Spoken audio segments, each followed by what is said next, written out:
Sana drama na lang to. Sana TV show na lang. All this food, they taste like metal. This watermelon for you tastes ordinary, but for me,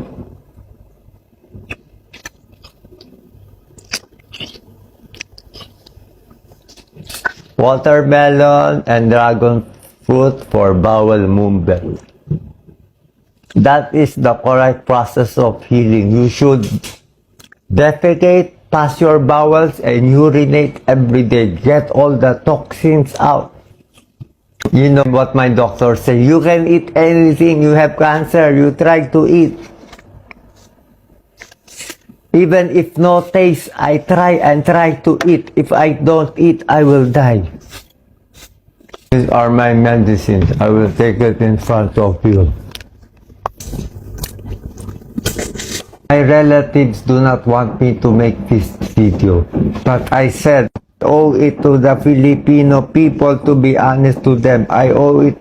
Mahal na mahal na mahal na mahal na mahal na mahal na mahal na mahal ko kayo po lahat.